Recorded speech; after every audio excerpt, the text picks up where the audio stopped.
So I got a request to talk about David Tua. It wasn't anything overly specific, more just an overview of my thoughts of him as a fighter, how I rate him in my head, etc. Now, David Tua, I imagine I'm going to get a few dislikes on this video because I know he's one of those guys who's very, very popular and has a big following amongst certain sectors of the boxing public. I know he's rated very, very highly. Let me start by talking about him just generally and what he was good at. I'll state the obvious first. Looking at him physically, very small in terms of height, very, very powerfully built. And he fought in the manner often associated with sort of short, powerful heavyweights.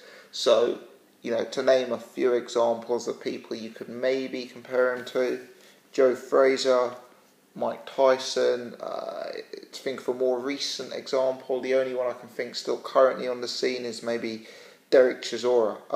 And don't get me wrong, David Tua is better, or at his peak was better than Derek Chisora, by quite some way as well.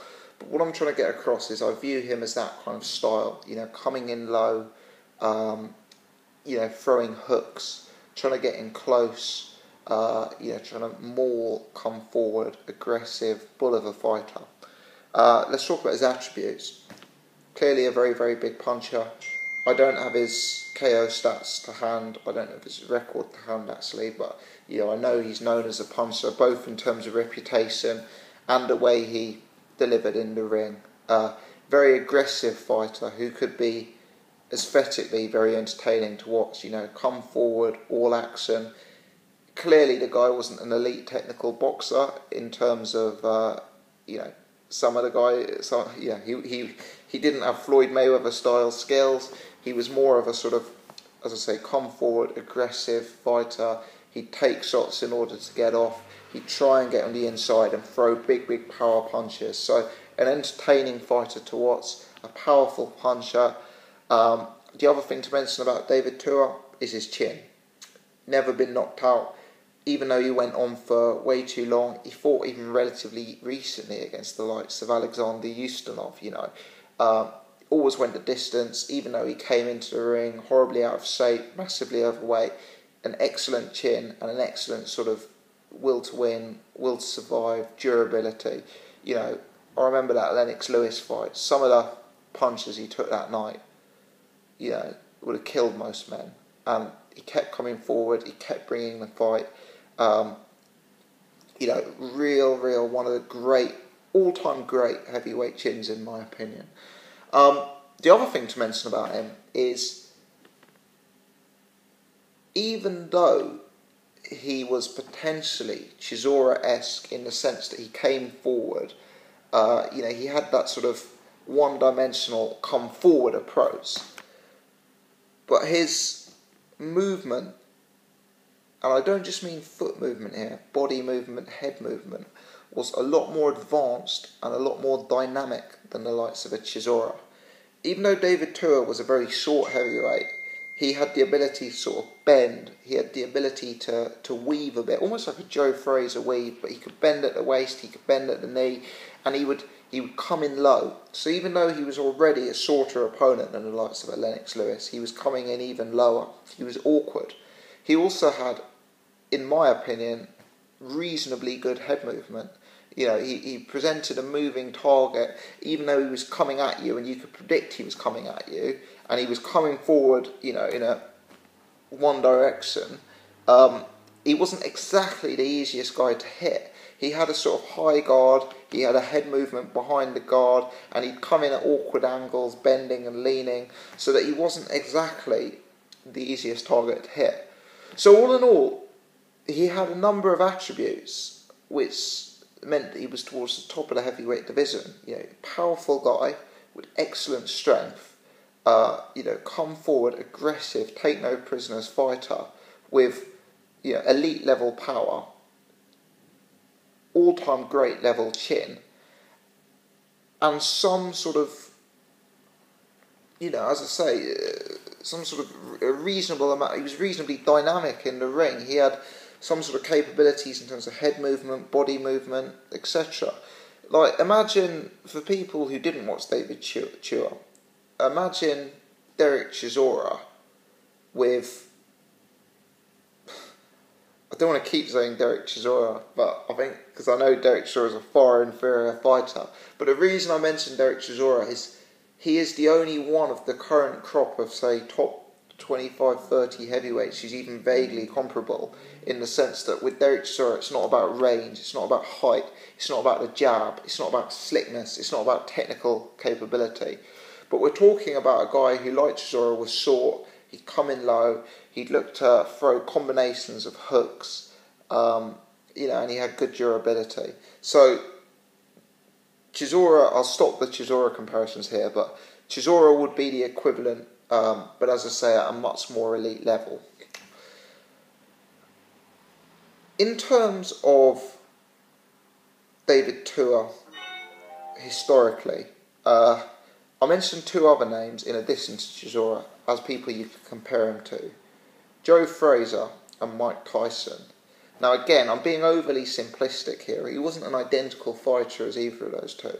But again, we're looking at two shorter heavyweights, two guys who would look to throw to the body, look to throw power, hook combinations of powerful hooks, come forward, aggressive, relentless type fighters. So there are similarities in that sense. But for me, where I place David Tua is a level below your Tysons and your Frasers, but a level above your Derek Chisoras. So he's in that void in between. I've talked a lot about what David Tua did well, and essentially why he was an awkward, difficult opponent. But at the elite level, he wasn't quite there for my eyes. The Lennox Lewis fight really emphasises the gap, in my opinion, between David Tua and the all-time greats. Lennox Lewis widely would be regarded as a top 5 heavyweight. I'm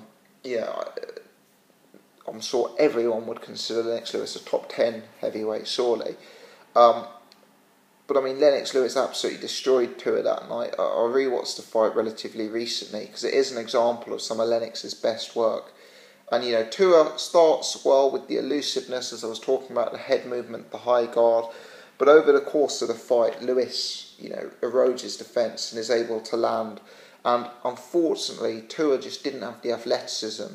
He didn't have Lennox's frame and size, but he didn't have the athleticism, he didn't have the jab, he didn't have the technical ability.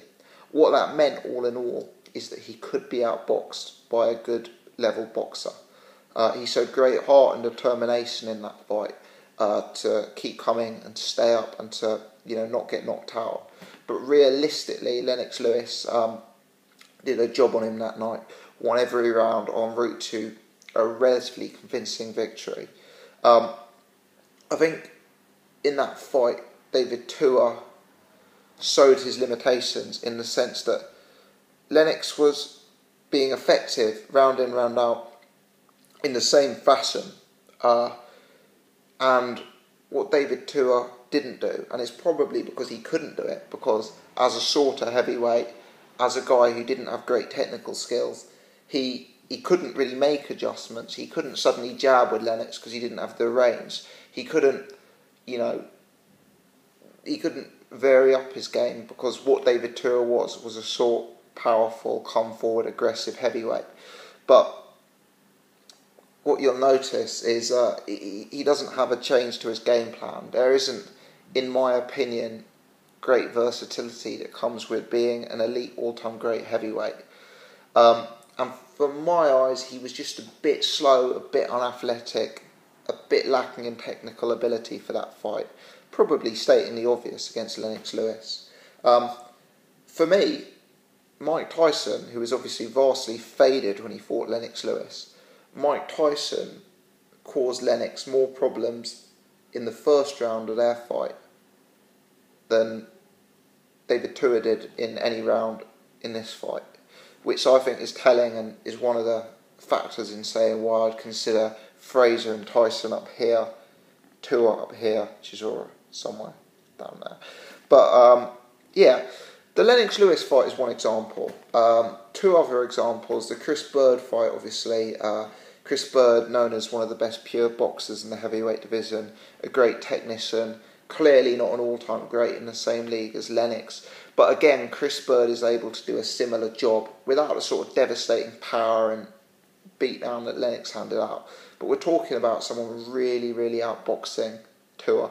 Essentially, he couldn't deal with the jab, the technical capability, and he couldn't, in my opinion, he didn't have the foot speed, athleticism and the versatility to deal with someone who could judge the distance as well as a Chris Bird, as well as a Lennox Lewis. The IK Abuabachi, I think that's his surname, apologies if I got that wrong. That fight, very controversial fight. I thought IK won it. I know a lot of people think David Tua deserved to get the win. That was a closer fight, but for me, IK didn't have the boxing skill of either a Lewis or a Bird, and I think that when he moved up to that level, he was outboxed and he was handled from distance in a way that a Mike Tyson or a Joe Frazier wouldn't be. I think Tyson had, more athleticism, more, he's slightly more dynamic, slightly more foot speed, more explosive, and he could kind of get inside a bit easier than David Tua at the elite level. So that's my thoughts on David Tua. As I say, it's not really a video with a point, more just a sort of commentary on my thoughts on him. How I'd rate him: I'd consider him to be an elite level, smaller heavyweight with an elite level chin, elite level power. He'd probably, in my opinion, go down. Bizarrely, I'd probably most remember him for his chin. That Lennox Lewis fight is a fight that I would show people if I wanted to show them the best of Lennox Lewis, and that's a bit of an unfortunate thing to say about David Tua, is I'd actually show off that fight to show some of Lennox's best capabilities. But where do I think of him? As I say, it's somewhere in that gap. A semi-elite level, smaller, aggressive, come-forward fighter, but with a lack of versatility, a lack of boxing skills in a sort of jab and move sense, classic boxing sense. A lot to like, but some way away, in my opinion, from the Lennox Lewis's, Mike Tyson's, Joe Frazier's of this world, if I was compiling an all-time great heavyweight list. Let me know your thoughts. Many thanks for watching.